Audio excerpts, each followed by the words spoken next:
നമ്മുടെ കപ്പ എടുത്ത് വെച്ചേക്കുവാണ് കഴിക്കാൻ. അങ്ങനെ കപ്പയുടെ കൂട്ടത്തിൽ മത്തിയാണ്, നമ്മുടെ മത്തിക്കറി കപ്പയാണ്. ഈ കപ്പയുടെ പ്രത്യേകത എന്ന് വെച്ചാൽ നമ്മുടെ വീട്ടിൽ തന്നെ ഉണ്ടായത്. അങ്ങനെ എൻ്റെ ഇന്നലത്തെ വീഡിയോയിൽ ഇട്ടിട്ടുണ്ടായിരുന്നു, കപ്പ പറിച്ചെടുക്കുന്ന വീഡിയോ. അപ്പോൾ നോക്കാം, ഈ കപ്പയും മത്തിയും കൂടെയാണ് നമ്മൾ കഴിക്കുന്നത്.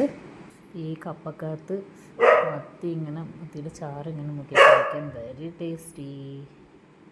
ഉണ്ടോ? ആ സമയത്ത് ഒരാൾ വന്നു നിൽപ്പുണ്ട് കേട്ടോ.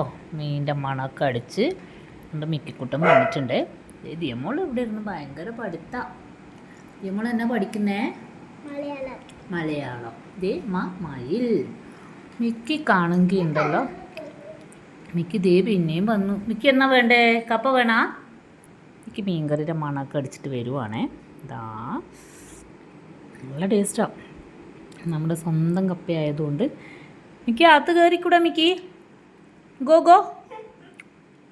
ഇത്തിരി കുഞ്ഞു മത്തിയാ കേട്ടോ, ഇത് വലിയതാവണേ ഇല്ലല്ലോ.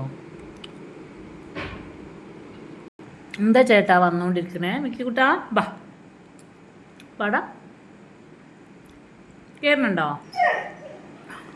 മിക്കി മോൻ കം.